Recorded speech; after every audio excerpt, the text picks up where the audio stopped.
এই জামালকে দেবো। আপনি জামাল, আমি জামালকে দেবো। তো কেন জুলফিকার বা শ্রমিককে দেবেন না কেন? থাকবে না, জুলফিকার জিতে গেলে থাকবে না। থাকবে না কেন এরকম মনে তার হচ্ছে? মানে ওই যে দেখেন না বাইরাম সরকার, বাইরন বিশ্বাস এই হবে।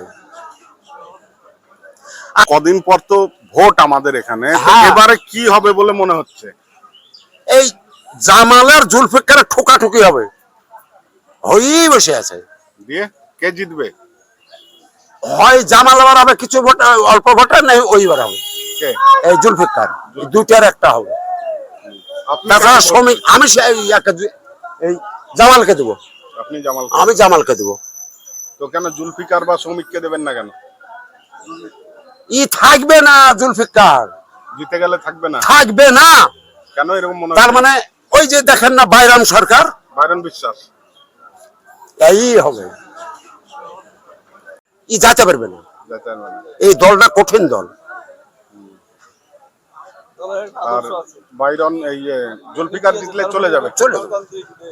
আমরা তো দেখতে পাচ্ছি বাইরাম সরকার মতন গেল গেল বলে মানে বলতে চাইছেন যে তৃণমূলেরই দুটো প্রার্থী, দুটি একই প্রার্থী।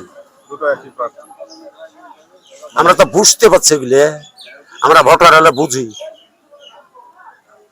তাহলে আপনি তো একজন বয়স্ক নাগরিক আপনার এই এলাকার, তো আপনি বয়স্ক নাগরিক হিসাবে সাধারণ মানুষকে কি পরামর্শ দিতে চান এই ভোটকে কেন্দ্র করে?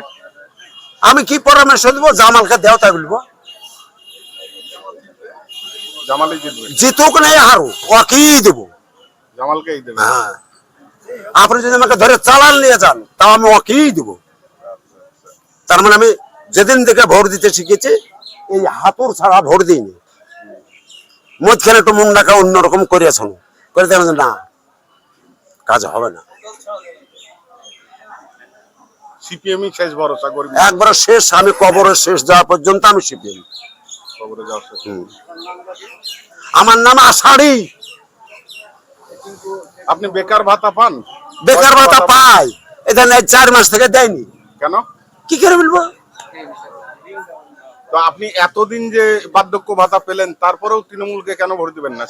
ওর বিধান ভালো নয়। ও ওপর বলছে এই মুসলমানের তলে তলে মারিয়ে দিছে।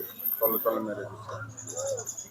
আপনি এই ব্যাপারটা বুঝতে পারছেন, তা এত মুসলিম লোক কেন বুঝতে পারছে না? ইমাম টিমামরা ওদের পিছনে ঘুরছে। কে বুঝলো না বুঝলো আমি তা জানি না, কে কি করলো না আমি বুঝিনি। আমি সিপিএম ছাড়া বুঝিনি, সিপিএম ছাড়া আমি বুঝিনি।